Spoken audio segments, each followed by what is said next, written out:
in the last minute, and he's going to transfix us again. He's working on motivational strategies pathway and on level 3, which is about connecting with storytelling. The duration is 5 to 7 minutes, and the title of the speech is My Friend Anish. My Friend Anish. Pradeep. Can you think of a friend by just by the name bring giggles or a smile or great memories? Toastmaster, for the Toastmaster, I have one such friend. His name is Anish. I came to United States in 2001 to do my master's. The first initial weeks are chaotic. I have to get my social security number. I have to get my on campus job, go to the graduate school. It was all done and the week started. And later I get a call. Hey, you need to pick a guy from the airport. There's a guy coming to start his school. So late, we went to pick him up. We're searching around where Anish is, and there comes this short guy looking completely lost. And he comes and says, I'm Anish. And I and my friend make fun of it. Oh, is he come for graduate studies or for high school? Anish was a great guy.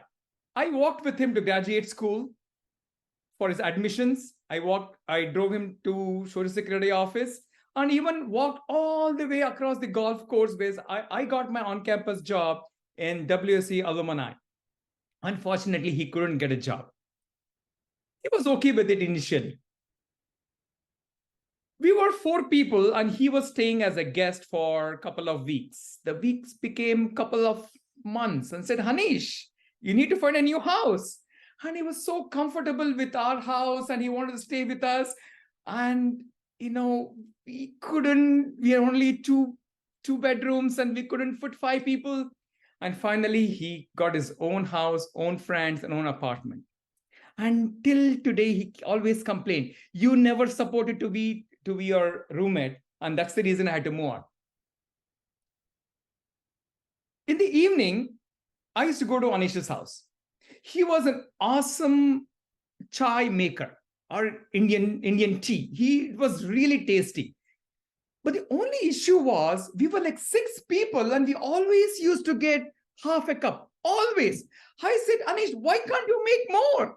And there was excuses like, oh, there's no sugar, there's no milk and stuff like that. But the conversations we had with Anish and all the other friends, I can cherish forever. Things about politics, things about cricket, about everything around the world. And when it comes to watch movies, my roommates just say, which movie do we watch today? And I said, you know what? Let's not do that. Anish is a movie buff. He used to watch movies a lot. And at that time, before Netflix time, we used to go to the supermarket called Dillon's to get tapes.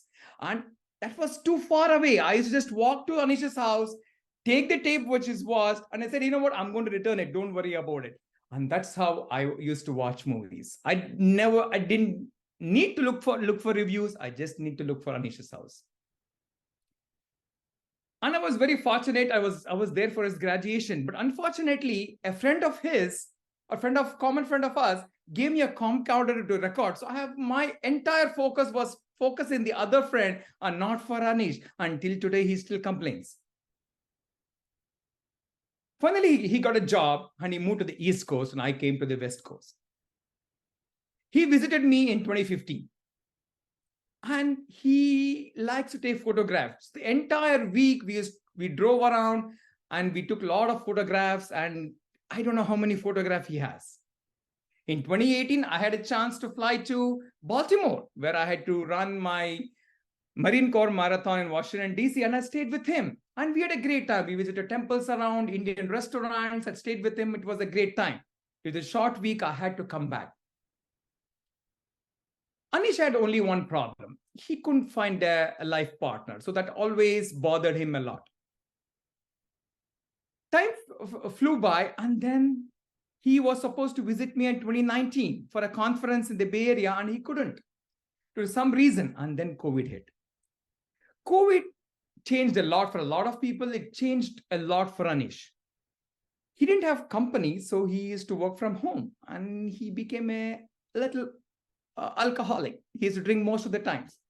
And he used to call me all the time, and I used to listen to him. He had frustrations about a lot of things, and that was okay. That's what we friends are, to listen, not to judge. COVID went, and things were all getting fine. His father visited him, and he wanted to get his dad to the Bay Area, and I was happy to host him and his dad. He was supposed to come that Saturday, and Friday he calls me and he said, "Hey, Pradeep, my dad had an accident at home. He's hospitalized, and I cannot make this trip. I'm going to cancel it." I said, "Anish, you're canceling the trip for the second time." And he said, "Yeah, unfortunately, I cannot." His dad was hospitalized for a long time, and the bills did come up to six figures. He was kind of okay with it. And then when his dad got better, and he finally was one of his greatest day. After almost 20 years of him being in the United States, he finally got his green card. He was so excited. Oh, this is such a big relievement. And he was so excited. The next day, he calls me again. I said, "Okay, is he drinking again because of the green card?" "No. Unfortunately, he lost his job." He said, "I got my job, a green card the previous day, and I lost my job the next day. What's happening with me?" He just felt the whole world was against him. All I had to tell him, "You know what, take a break, go to India with your dad. You have a green card, you can come back to the United States anytime, you don't need a visa." That's what he did. He went to India and he had a great time. He started learning yoga, he started to spend time with families and friends, he was getting better. I had to make an emergency travel to take care of my dad for 2 weeks. And he was supposed to come to Bangalore. And I was so excited. And finally, he calls me again and says, "Hey, Pradeep, I cannot come because I have some reason." I said, "Anish, had he told me before, I would have flown all the way to Belgaum. That's where he stayed, in the same state. And I really had to come back to the United States. So I had to fly back." Months later, I got busy with my work, and I hardly spoke with Anish. Speaking to Anish, India time becomes really difficult. A couple of months, I couldn't speak with him. I spoke to a common friend in India, and he said, "Oh, he's all fine. He's going to some therapy and treatment, some Ayurvedic treatment. He should be fine. It's just that he's very busy." And I did tell him, "I'm getting bothered. I'm getting worried because I'm not able to speak to Anish."